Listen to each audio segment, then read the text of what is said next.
네, 우리가 지난 시간에 이 컨퓨전 매트릭스를 가지고서 몇 가지 성능 척도를 살펴봤죠.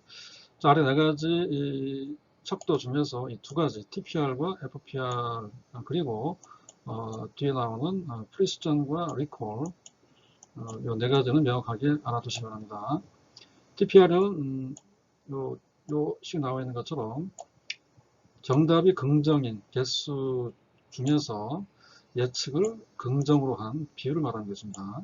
그리고 false positive rate, FPR이라고 하는 것은 부정 개수 중에서 긍정으로 잘못 예측한 그 비율을 말하는 것입니다.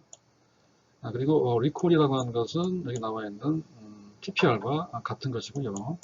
그리고 이 precision은 이제 우리말로 정밀도라고도 하는데 정밀도는 긍정으로 예측한 것 중에서 실제 정답이 긍정인 그 비율을 말하는 것이죠.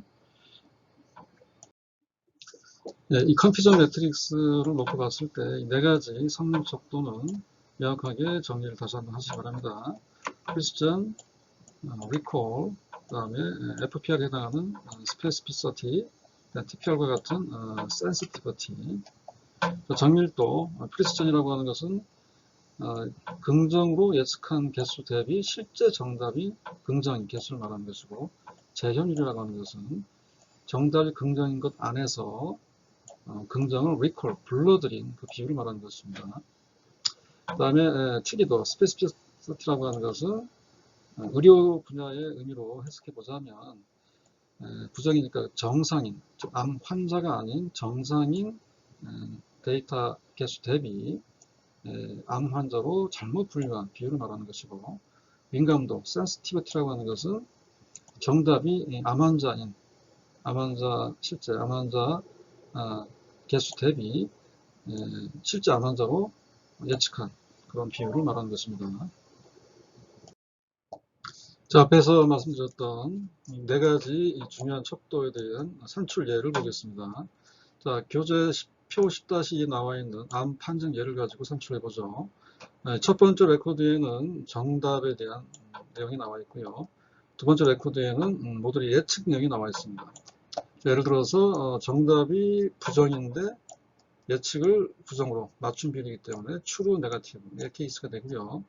정답이 부정인데 예측을 긍정으로 했기 때문에 잘못 맞췄기 때문에 false positive, 그 다음에 정답이 긍정인데 긍정으로 맞춘 그 케이스는 true positive가 되겠죠.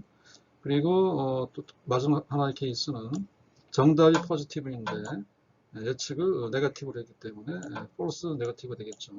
이러한 네 가지 케이스에 대한 그 프리퀀시를 정리한 표가 아래 나와 있는 컴퓨전 매트릭스가 되겠죠.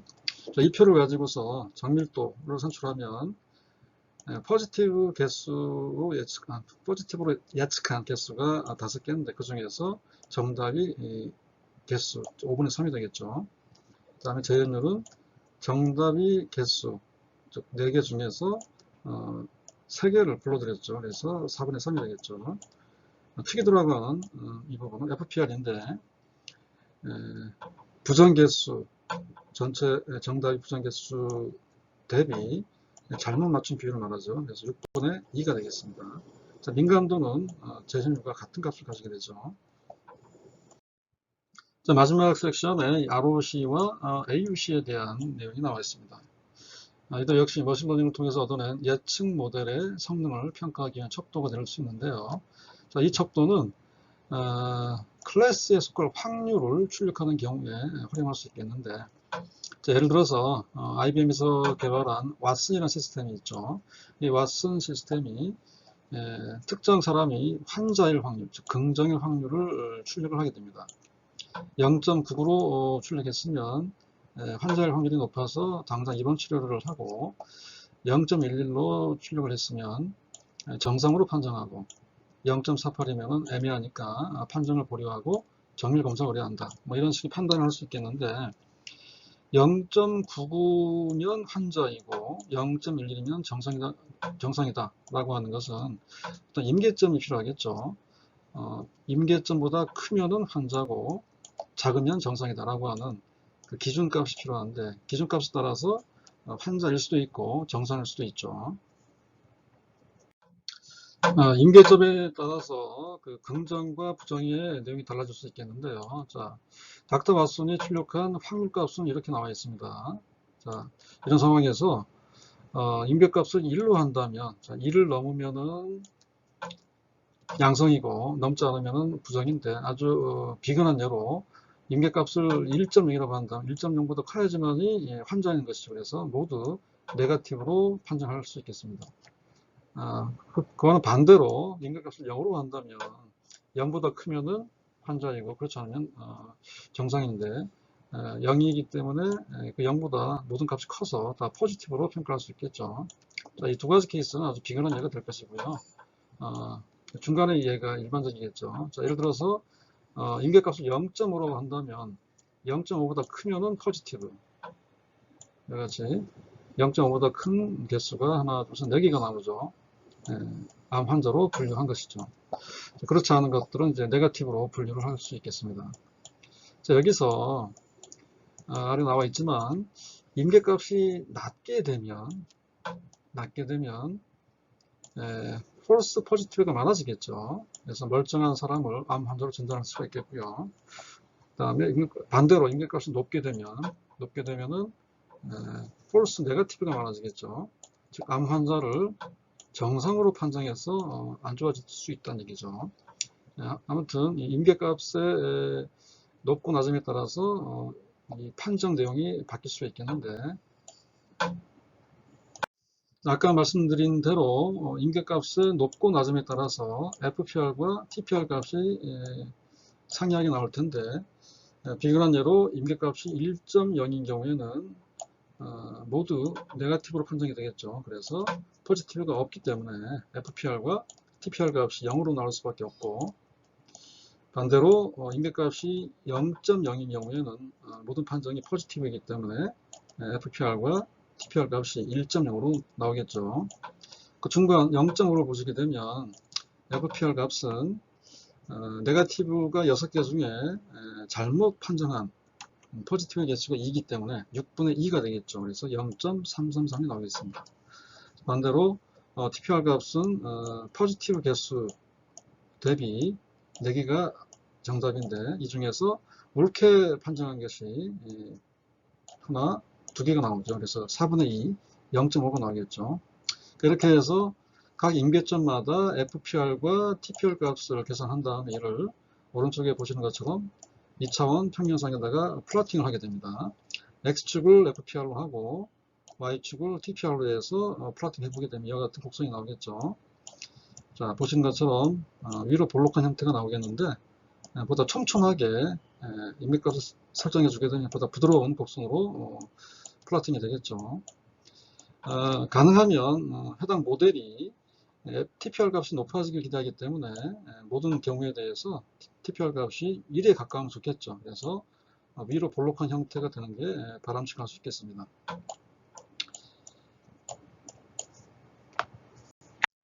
자, 이러한 곡선을 ROC 곡선이라고 하고요. AUC라고 하는 척도는 Area Under Curve의 약자인데 면적을 말하는 거죠. 즉 ROC 곡선의 아래쪽 면적을 말합니다. 최대값은 1이 되겠죠. 1 곱하기 1.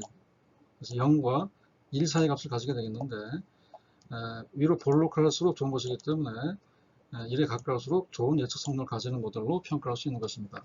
자, 왼쪽 곡선보다 오른쪽 곡선의 면적이 크죠. 그래서 이 AUC 면적을 가지고서 모델을 평가할 수 있겠는데 이는 그 예측 시스템이 확률을 출력할 때 이를 활용해서 AUC나 또 ROC 곡선을 활용해 가지고서 모델 평가를 할 수 있겠습니다. 자, 다음 슬라이드에서 R코드를 이용한 예제를 보겠습니다. 자, ROC 곡선을 그리기 위해서는 ROCR이라는 이름의 패키지를 설치하시면 됩니다. 자, 이 안에서 프리딕션 함수와 퍼포먼스 함수를 가지고서 관련된 객체를 만들어낼 수 있겠는데요. 우선 프리딕션 함수에다가는 예측 결과 내용, 즉 확률값이죠. 그 값을 넣어주시고 레이블즈에다가는 정답을 넣어주신 거죠. 그라운드 트루스 정답을 넣어주고 나서 프리딕션 함수를 돌리게 되면 프리딕션 결과 객체를 만들어낼 수 있습니다. 그 이후에 퍼포먼스라는 함수의 첫 인자로서 p 값을 넣어주고 그 다음에 measure에다가는 TPR, 그 다음에 X measure에다가는 FPR을 넣어주게 되면 가로축은 false positive rate, X축은 true positive rate, TPR이 설정이 되는 것이죠. 이렇게 해서 ROC 객체를 만들어냅니다. 실제 시각화 출력을 위해서는 이 ROC 객체를 플롯 함수에다가 넣어주게 되면 이와 같은 계단식 모양의 ROC 곡선이 만들어지는 것이죠. 그리고 이 퍼포먼스 함수를 다시 한번 작동시키는데 P 값을 다시 넣어주시고요. measure에다가는 AUC, Area Under Curve라고 하는 면적 관련된 옵션을 넣어주게 되면 그 결과가 AUC의 변수에 어사인 되는데 그 안에 실제 이 면적에 해당하는 그 프로퍼티가 y.values라는 서브 변수에 어사인 되어 있습니다. 그래서 실제 면적값을 확인하기 위해서는 AUC 객체 안에 포함되어 있는 y.values 부분을 출력해 주게 되면 이 AUC 면적값을 0.7083으로 확인할 수 있는 것이죠. 자, 마지막 챕터 텍스트 마이닝 공부를 시작해 보겠습니다. 한 섹션 4까지 오늘 공부하고요. 이어서 다음 주에 그 나머지 부분을 공부해 보겠습니다. 자, 텍스트 데이터를 가지고서 할 수 있는 작업이 무엇인가? 자, 아래에 보시는 것처럼 텍스트 모델링이 가능하다면 아래와 같은 응용이 많을 수 있다고 되어 있는데요. 흥행 예측을 한다든가 댓글 분석을 해서 마케팅 전략을 세운다든가 트윗을 분석해서 대선과 총선 결과를 예측한다. 또는 주식 관련 댓글을 보고서 주가를 예측한다 등등의 의미 있는 서비스를 개발할 수가 있겠습니다. 그런데 이 텍스트 데이터는 우리가 봤던 일반 데이터와 좀 다른 형태를 가지고 있죠. 이 텍스트 데이터는 기본적으로 우리가 앞에서 봤던 정형 데이터, 즉 스키마가 있는 데이터와는 다른 형태를 띠고 있죠. 이 정형이란 말은 스키마가 미리 존재해서 데이터 프레임 객체처럼 컬럼이 정의가 됐고 정의된 컬럼에 대해서 데이터를 채워놓은 이 테이블 형태의 모양을 띠고 있죠. 근데 이제 텍스트 데이터는 원천적으로 이 테이블 형태가 아니죠. 그래서 스키마가 없는 비정형 데이터라고 읽었습니다. 그리고 노이즈가 많은 데이터인데 의미가 없는 우리말 같은 경우에는 하다 그리고 이런 조사나 접속사 등과 같은 분용어 쓰임새가 의미가 없는 그런 분용어가 많습니다. 그리고 어미가 심하게 변형되어서 이러한 뛰다의 어미가 이런 식의 변형된 그러한 단어들이 많이 출현되고 있죠. 그리고 이 애매성이 많다라고 하는 부분도 있는데 하나의 단어가 두 가지 이상의 의미를 가지는 경우가 많습니다. 자, 이 문장에서 fly라고 하는 단어는 명사로는 팔이라는 뜻도 있죠. 그리고 동사로는 날다라는 뜻도 있습니다. 자, 이게 특정 문장에서 우리가 해석을 해보면 이게 어떤 의미인지 파악할 수 있겠지만 컴퓨터가 처리할 때는 그 의미를 명확하게 파악하기가 쉽지가 않습니다. 관련해서 텍스트 분석에는 구문론, 문법을 고려한 분석이 있고 더 나아가서 의미를 고려한 분석도 있습니다. 의미론까지 고려해서 문서를 파악하는 것은 굉장히 어려운 부분인데 최근에 딥러닝이라는 기술을 이용해서 의미론까지 동시에 파악하는 방법이 개발되고 있습니다. 아무튼 이러한 형태를 띠고 있어서 특별한 어떤 가공 처리 작업이 필요할 수가 있습니다. 하나의 예로서 위키피디아의 데이터 사이언스 문서 예제를 보여주고 있습니다. 자, 이와 같이 원천 데이터의 모습이 이러한데 이러한 비정형 데이터를 바로 머신러닝 알고리즘에다가 입력해서는 작업이 되지를 않습니다. 텍스트 데이터에 대한 머신러닝 모델을 만들기 위해서는 텍스트 데이터의 전처리 작업이 필요한데요. 그 과정에 대해서 살펴보겠습니다. 자, 관련해서 텍스트 마이닝에서 주로 언급되는 용어 한 가지를 살펴보겠습니다. 아래 보시면 콜포스라고 하는 용어가 있죠. 우리말로는 말뭉치라고 하는데 이는 특정 분야에서 생성된 문서의 집합을 의미합니다. 예로서 대선 관련 기사의 묶음, 또는 트윗 문서 묶음, 또는 특정 시인 데이터의 묶음, 이런 식의 특정 분야에 발생된 문서 집합을 코퍼스라는 용어를 쓰고 있는데, 이 용어가 아래에서 제공하는 함수 이름에 반영되어서 제공되고 있습니다. 자, 원시 또는 원천 텍스트 문서가 머신러닝에 입력되기 위해서는 전처리 작업이 필요한데, 이 전처리 작업 안에서는 데이터의 정제 작업이 이루어지게 됩니다. 아까 말씀드렸던 바대로 노이즈가 많다 그랬는데, 그 노이즈를 제거하는 작업과 일종의 표준화된 형태로 바꿔주는 작업이 포함되어 있습니다. 자, 이에 대해서는 다음 슬라이드에 자세히 설명할 것이고요. 전처리 작업 이후에 DTM이라고 하는 매트릭스를 만들게 됩니다. 그래서 DTM 매트릭스를 머신러닝 모델에 입력을 해서 문서 분류나 또는 워드 클라우드 같은 서비스로 이어지는 것이죠. DTM이 아닌 최근에 워드2백이라고 하는 형태로도 바꿀 수도 있겠는데, 이 부분은 본 교재에 제공되지는 않습니다. 본 교재에는 DTM 부분만 커버를 하고 있습니다. 네, 텍스트 데이터의 전처리의 예를 보겠습니다. 처음에 소문자로 모두 변경하는 단계가 있고, 숫자 제거, 불용어 제거, 구두점 제거, 마지막으로 어감 추출 등이 있습니다. 맨 처음 단계를 다시 보시면, 예를 들어서 burial, dead 같은 단어가 첫 글자가 대문자인데 보시는 바와 같이 소문자로 더 바뀌어 있죠.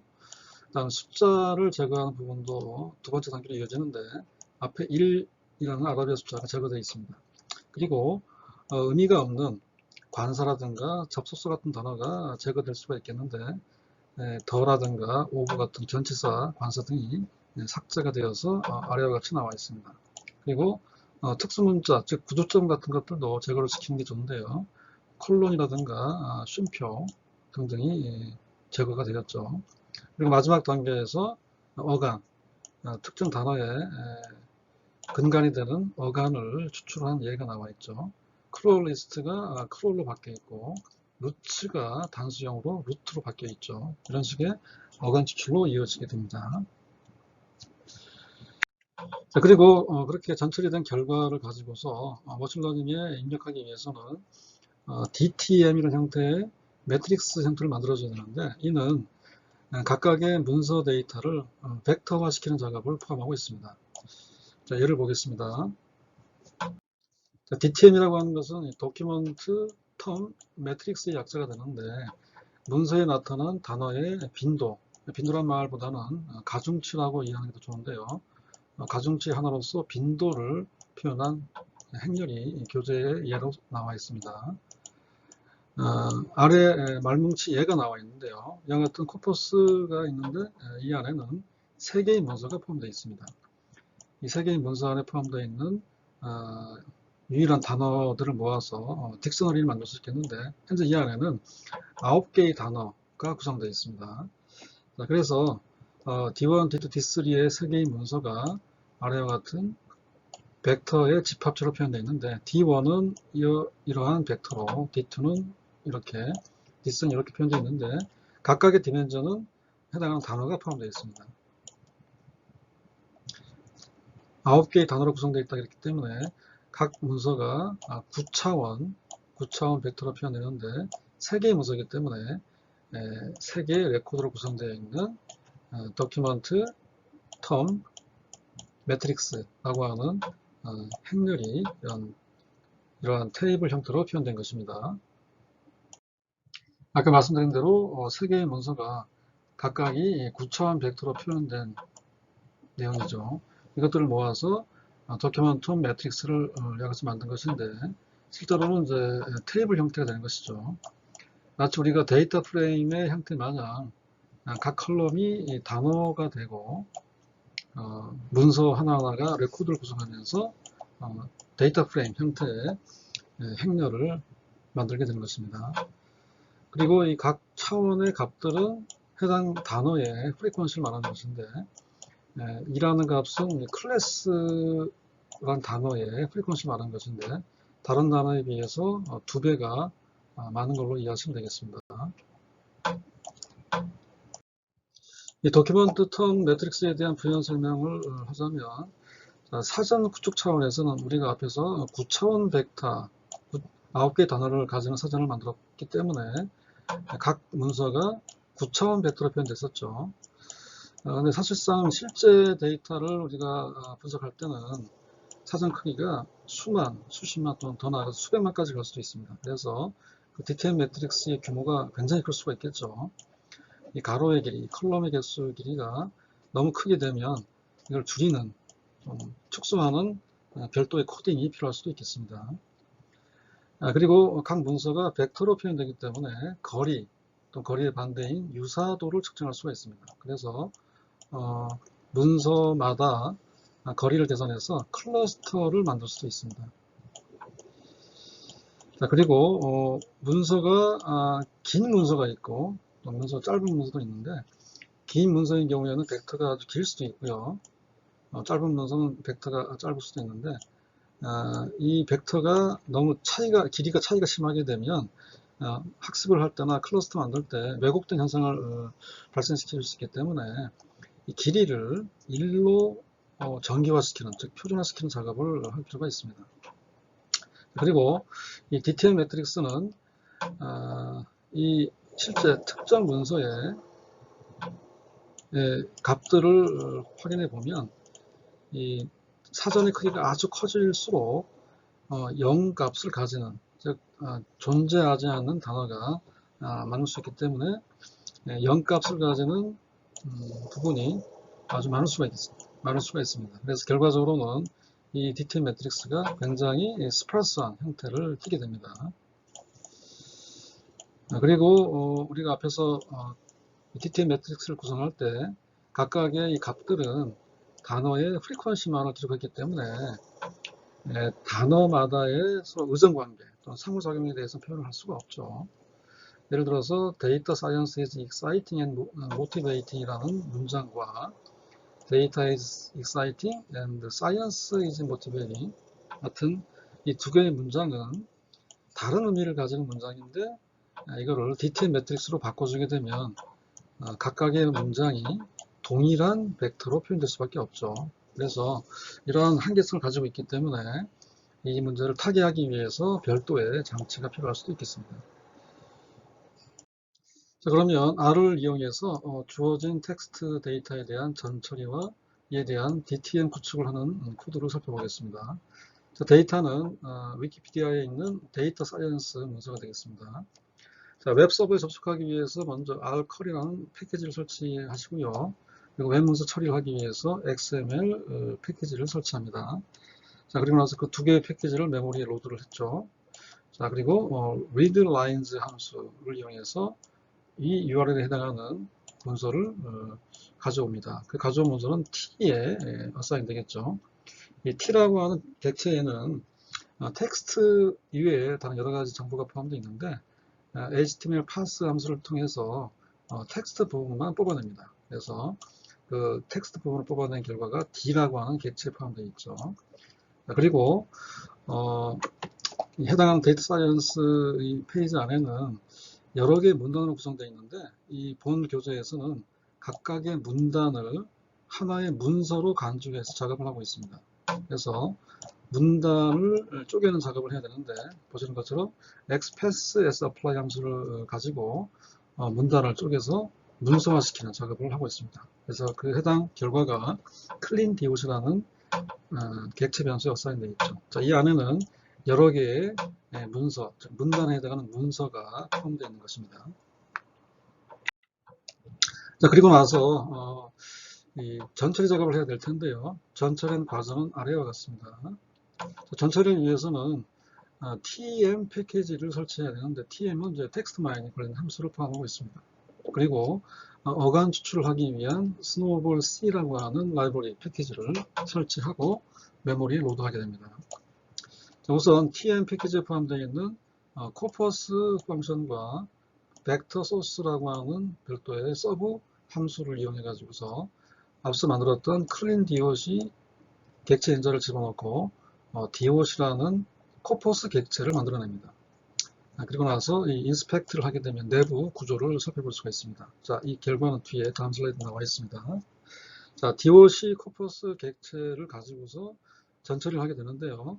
전처리를 하기 위해서는 이 tm맵이라는 메인 함수가 있고, 메인 함수 안에 서브 함수로서 content transformer, remove numbers, remove words, remove punctuation, strip white space라고 하는 별도의 서브 함수를 넣어서 전처리를 하게 됩니다. 첫 번째 이 부분은 이제 소문자로 바꿔준 부분이고요. 숫자 제거하는 부분이 그 다음 나와 있고, 세 번째 부분은 이제 불영어, 영어라는 언어에 포함되어 있는 스타보드가 이제 불영어를 말하는 것인데, 관사나 전치사를 포함한 불영어들을 제거하는 작업을 하기 위해서 스타보드를 지정하는 것입니다. 그 다음에 구두점 제거하기 위한 부분과 공백과 탭 문자를 제거하는 부분이 포함되어 있습니다. 자, 앞서 만들었던 DOC라는 이름의 코퍼스 객체의 내용을 인스펙트한 결과 이러한 내용을 확인할 수가 있겠습니다. 텍스트만 뽑혀진 결과를 보여주고 있죠. 자, 이 DOC 객체를 인자로 해서 도큐먼트 투 매트릭스 함수를 돌리게 되면 DTM 객체를 만들 수가 있겠습니다. 그 결과가 DTM이라는 변수에 어사인되어 있죠. 그리고 확인 차원에서 디멘전을 확인하기 위한 dim 함수를 수행시키게 되면 이와 같이 17x576이라고 하는 매트릭스의 규모를 확인할 수 있겠습니다. 17개의 문서가 있고 각 문서가 576개 차원으로 구성되어 있음을 알 수가 있겠습니다. 그리고 이어서 인스펙트 함수를 수행시켜서 상세 내용, DTM 매트릭스의 상세 내용을 확인할 수 있겠는데 수행 결과를 보면 17x576이라고 하는 행렬 규모를 확인할 수 있게 되고요. 실제 그 매트릭스 내용을 아래와 같이 부분적이긴 하지만 부분 내용을 이와 같이 확인할 수 있겠습니다. 그리고 중간에 non sparse entries라고 하는 파트를 보시게 되면 788개의 셀은 0이 아니고 9004개는 0이라고 하는 사실을 보여주고 있는데 굉장히 스파스하다라고 하는 걸 보여주고 있죠. 그래서 전체 셀 9792개의 셀 중에서 788개만이 0이 아니기 때문에 그 비율로 92%가 비어있음을 알 수가 있겠는데 스파스티라고 하는 비어있는 정도를 확인할 수가 있습니다. 그리고 여기 있는 값들은 가중치로서 턴 프리퀀시 단어의 빈도수를 보여주고 있죠.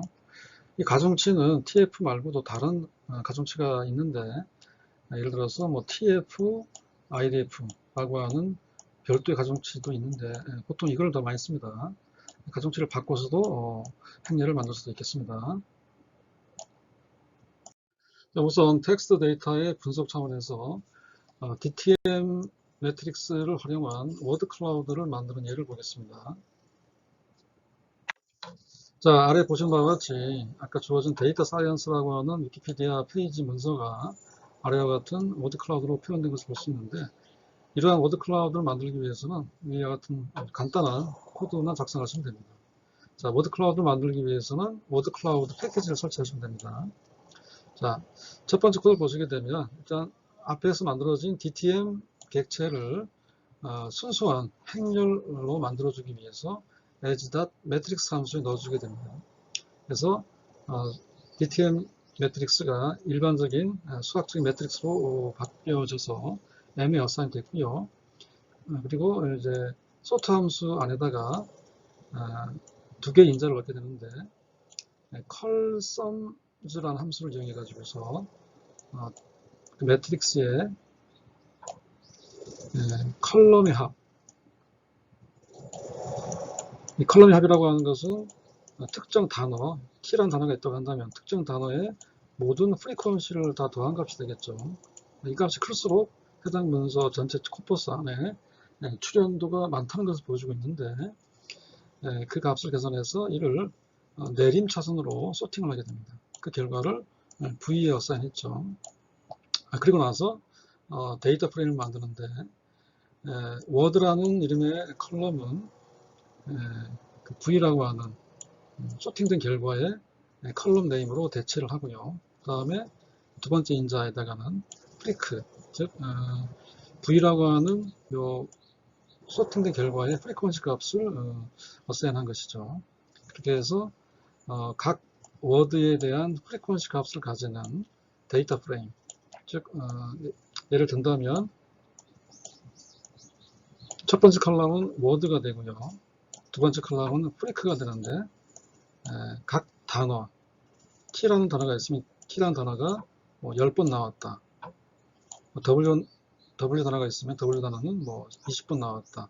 이런 식의 모양을 가지는 테이블, 데이터 프레임 객체를 만들어서 이를 D라고 하는 변수에다가 어사인한 것이죠.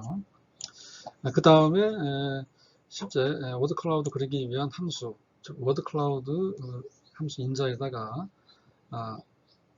단어 정보와 출연 정보 일단 두 개를 집어넣고요. 그 다음에 min.track라고 하는 옵션에다가 2를 집어넣는데, 다시 말해서 최소 한 번 출연된 단어에 대해서 워드 클라우드 그리라는 뜻이죠. 그리고 맥스 워드라고 하는 것은 중요도가 높은 상위 100개만, 즉 탑 N인데 탑 N의 값이 100인 거죠. 탑 100개만 그리라는 옵션이 되겠습니다. 그리고 그려지는 워드 클라우드에서 단어의 배치를 고려할 때 그 위치가 랜덤하게 구성되도록 하는데, 랜덤 오더를 false로 집어넣었죠. 그리고 세로로 배치할 단어가 있고 가로로 배치할 단어가 있는데, 세로로 배치할 단어의 비율을 35%로 제어를 하고 있습니다. 이렇게 해서 수행된 결과가 아래와 같습니다. 직접 수행시켜 보시기 바랍니다. 자, 앞서 보았던 데이터 클라우드의 추가적인 데코레이션을 위해서 컬러를 입히는 작업을 할 수 있습니다. 컬러를 입히기 위해서는 rcolor brewer라고 하는 패키지를 설치하시면 됩니다. 자, 이를 설치한 다음에 brewer.8이라는 함수를 이용해서 spectral이라고 하는 팔레트 정보를 넣어서 해당 팔레트 객체를 만들어내고요. 그래서 워드 클라우드 함수의 옵션 중에 컬러즈 옵션에다가 그 팔레트 객체를 넣어주게 되면 이와 같은 아까보다는 예쁜 모양의 워드 클라우드를 만들어낼 수 있습니다. 자, 오른쪽에 있는 워드 클라우드는 폰트, 모노 폰트와 사이즈 2를 집어넣어서 폰트를 달리한 내용도 보고 있습니다. 자, 앞서 보았던 워드 클라우드에 비해서 보다 뛰어난 성능을 가지는 워드 클라우드 2 함수가 있는데요. 이 함수는 워드 클라우드 2라는 패키지에 포함되어 있습니다.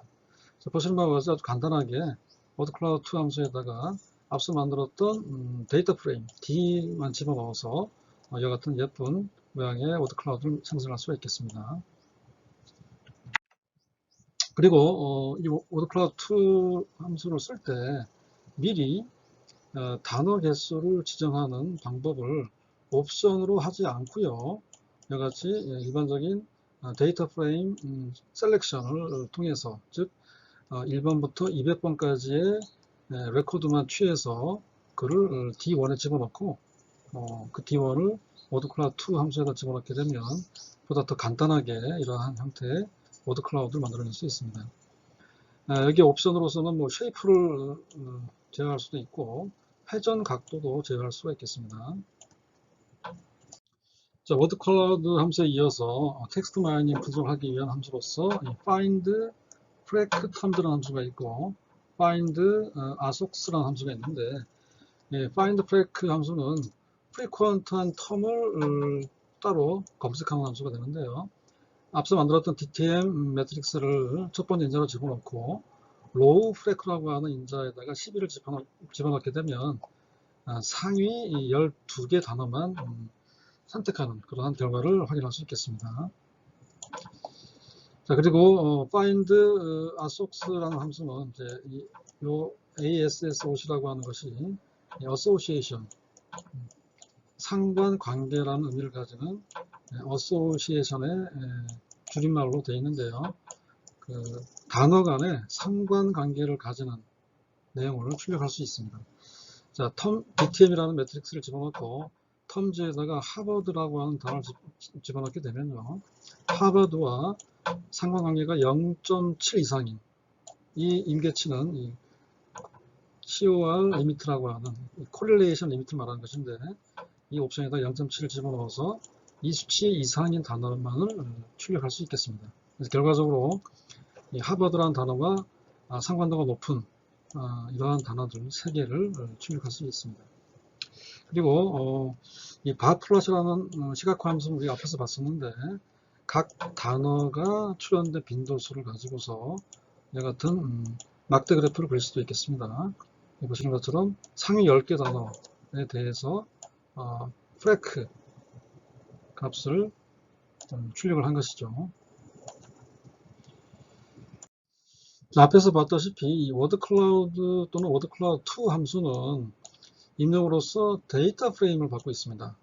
그래서 이 말은 뭐냐면 일반적인 데이터 프레임 변수를 집어넣어도 이 워드 클라우드 같은 이와 같은 형태의 그림을 그릴 수 있다는 얘기인데요. 일반 데이터 프레임을 시각화하기 위해서 이 워드 클라우드 함수를 이용할 수 있는 것입니다. 자, 우리가 앞에서 보았던 텍스트 데이터에 대한 데이터 프레임은 다시 보면 두 개의 컬럼이 있었는데 워드 컬럼이 있었고 프레크 컬럼이 있었죠. 그래서 T라는 단어는 10번 나왔고 W 단어는 20번 나왔다. 이런 내용을 가지는 레코드가 쭉 나와 있는 것인데 이러한 데이터 프레임을 워드 클라우드 함수에 집어넣어서 시각화할 수 있는 것인데, 자, 이 데이터가 텍스트로부터 온 것이 아니라 다른 일반 데이터, 우리 앞에서 배웠던 겟마인더 데이터라는 게 있었죠. 각 나라의 인구 정보 등을 가지고 있는 데이터였는데 이 겟마인더 데이터를 가공해서 2007년도로 필터링하고 대륙별로 그룹 바이 한 이후에 서머리를 했습니다. 그래서 결과적으로 각 대륙별로 인구수를 알아내는 작업을 한 결과가 팝 사이즈 객체에 어사인이 되어 있는데 첫 번째 컬럼은 나라의 이 대륙의 이름이죠. 대륙의 이름이 들어가 있는 것이고요. 두 번째 컬럼에는 인구의 합산, 각 대륙의 인구 합산이 들어가 있는 것입니다. 그래서 그 두 개의 정보를 집어넣어서 데이터 프레임을 만들었고요. 그 데이터 프레임 정보를 워드 클라우드에 was 인자와 프레크 인자 넣어주게 되면 이와 같은 형태의 대륙별 인구의 분포를 워드 클라우드 형태로 보여주고 있는 것입니다. 이 워드가 큰 대륙이 인구가 많은 것을 보여주고 있는 것이죠. 자, 그럼 지금부터는 머신러닝을 수행하기 위한 코드를 보겠는데요. 텍스트 데이터를 입력을 해서 머신러닝 모델을 만드는 예를 살펴보겠습니다. 이 모델을 만드는 목적은 이와 같이 영어 관람표를 입력해서 흥행 예측을 할 수도 있겠고요. 댓글 분석을 해서 뭔가를 예측하는 추가적인 작업을 할 수도 있겠습니다. 첫 번째 예제로서 무비 리뷰, 즉 영화평 데이터를 가지고서 작업을 해보겠습니다. 자, 이 데이터는 텍스트 투 백이라고 하는 패키지에 포함되어 있습니다. 그래서 이 패키지를 설치한 이후에 메모리 로드 하시게 되면은 이와 같이 무비 리뷰 데이터에 대한 스키마를 확인할 수 있겠습니다. 자, str 함수를 이용해서 스키마를 확인해 보니 데이터 프레임 객체임을 알 수가 있겠고요. 5000개의 레코드가 있고 각각의 레코드에는 3개의 변수가 있습니다. 3개의 각 컬럼 변수는 ID, 센티먼트, 리뷰로 되어 있는데 리뷰 컬럼에는 해당되는 각각의 텍스트 문서가 포함되어 있고 다음 센티먼트라고 하는 컬럼에는 영화평에 대해서 긍정인지 부정인지에 대한 정수값이 나와 있습니다. 자, 1은 포지티브 평가이고요. 0은 네거티브 평가를 말하는 것입니다. 자, ID는 이제 ID를 말하죠. 자, 샘플 내용은 이렇습니다. 이러한 내용을 가지는 데이터는 센티먼트 값이 1로 설정되어 있습니다. 긍정적인 평을 한 것이죠. 자, 모델을 만들기 위해서는 먼저 주어진 데이터를 학습 데이터와 테스트 데이터로 분리를 해야 되겠죠. 여기 보시면 create data partition 함수를 가지고서 6대4의 비율로 분리를 합니다. 여기 보시면 0.6, 즉 60%의 비율로 트레인 데이터, 학습 데이터를 만들어내죠. 우리 create data partition 함수는 앞에서 공부했지만 첫 번째 인자에다가는 클래스 해당하는 컬럼을 집어넣어야 됩니다. 이렇게 해서 60%에 해당하는 0.6 인자를 넣어주게 되면은 60%에 해당하는 트레인 데이터의 ID, 순번값을 얻어낼 수 있습니다. 그 순번값을 무비 리뷰 데이터 프레임에다 넣어주게 되면은 해당하는 레코드를 가져올 수 있게 되겠죠. 자, 그래서 ntrain이라고 하는 객체를 얻어냈고요. 트레이닝 리스트에 포함되지 않은 마이너스 연산자를 집어넣어서 그 이외의 데이터를 뽑아내서 mTest 데이터를 만들게 됩니다. 자, 그리고 나서 이거는 순번 데이터를 통해서 무비 리뷰 레코드를 얻어낸 것이고요. 자, 이번에는 텍스트 데이터에 대한 전처리 작업을 해야 되겠는데 텍스트 데이터는 각 mtrain 또는 mtest에 리뷰 컬럼에 포함되어 있죠. 그래서 해당 그 리뷰 컬럼을 가지고서 코퍼스 객체를 만든 다음에 앞에서 했던 연산 작업을 통해서 전처리 작업을 하게 됩니다. 소문자로 바꾸고 숫자를 제거하고 분량어를 제거하고 구두점과 공백 문자를 제거를 하게 됩니다. 이렇게 해서 만들어진 DOC 객체를 도큐먼트 매트릭스 함수에 집어넣어서 DTM 매트릭스 객체를 만들어낸 것이죠. 자, 이 안에는 현재 3000개의 문서와 그리고 단어는 36,871개가 포함되어 있네요. 자, 앞서 만들어진 DTM 객체의 내부를 상세히 보기 위해서 인스펙트 함수를 수행시켜 보았습니다. 보시는 바대로 굉장히 많은 수의 셀들이 0으로 채워져 있죠. 굉장히 스파스한 형태의 매트릭스인데 반올림해서 보니 스파시티가 100%로 차 있습니다. 매우 많은, 거의 대부분의 셀들이 0으로 차 있는 거죠. 자, 무비 리뷰 데이터를 가지고서 DTM 매트릭스를 만들어 보았더니 굉장히 방대한 행렬이 만들어졌죠. 앞서 디멘전을 체크해 본 결과 가로의 길이, 즉 레코드의 개수는 3000개였고요. 텀의 개수, 단어의 개수는 36,871개였습니다. 자, 이 두 숫자를 곱해 보게 되면은 셀의 개수가 나오는데 이 셀의 개수가 거의 1억 개를 넘어갑니다. 그래서 너무 방대해서 이를 축소할 필요가 있습니다. 메모리 오류를 방지하기 위해서 스파스한 텀들은 제거를 할 필요가 있는데 remove sparse terms라는 함수를 이용해서 DTM 매트릭스 안에 포함되어 있는 셀 중에서 스파스한 텀들을 90% 이상 제거를 합니다. 그렇게 해서 스몰 사이즈의 DTM을 만들게 됩니다. 그래서 DTM 스몰이라는 이름의 객체를 만들어내고요. 이를 우리 앞서 보았던 as 매트릭스 함수에 넣어서 순수한 수학적 형태의 행렬을 만들게 됩니다. 그 행렬을 x라는 변수에 어사인했죠. 그런 다음에 데이터 프레임을 만들어야 되겠는데 데이터 프레임을 만들기 위해서 먼저 우리가 센티먼트 데이터하고 그 DTM 매트릭스 데이터하고 접합을 시켜야 되겠죠. 이 DTM 매트릭스 안에는 센티먼트 정보가 없죠. 클래스에 해당하는 이 센티먼트 정보를 접합을 시켜서 학습을 시켜줘야 됩니다. 그래서 이 센티먼트 정보와 가공한 이후에 스몰 사이즈의 DTM 매트릭스를 접합시키기 위해서 cbind 함수를 쓰고 있습니다.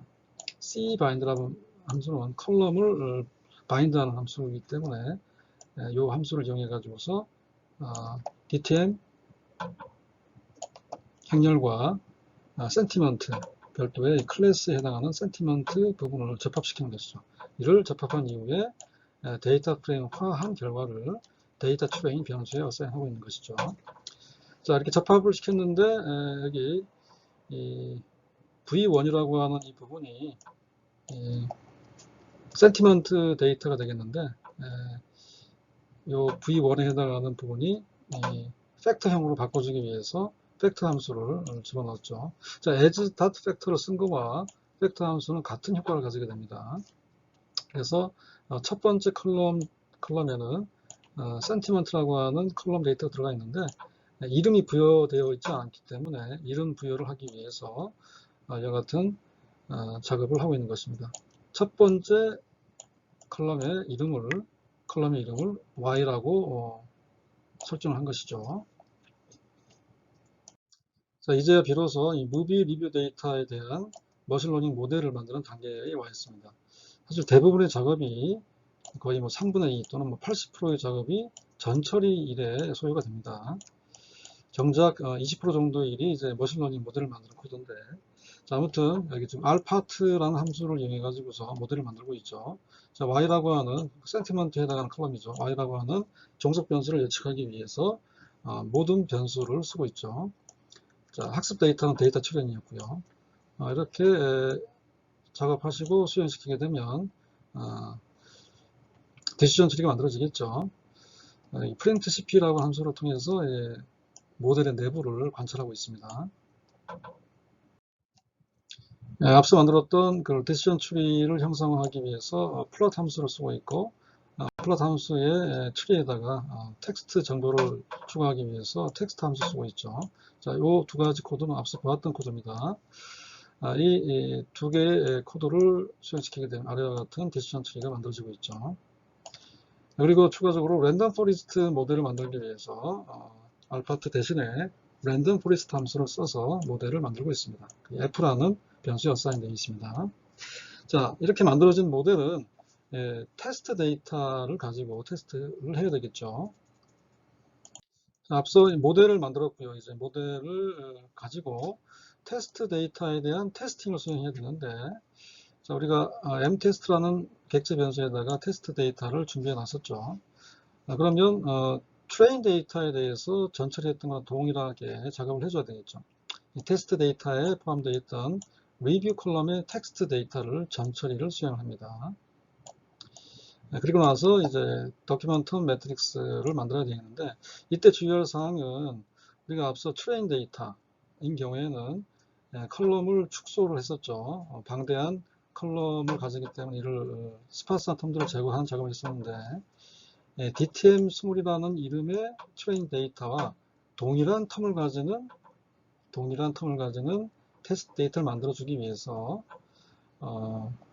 컬럼들의 정보를 일치시켜주기 위해서 DTM20 안에 딥네임즈 안에 텀즈 정보를 컨트롤이라고 하는 옵션에 넣어주게 되면 동일한 텀을 가지는 DTM 매트릭스를 만들어줄 수 있게 됩니다.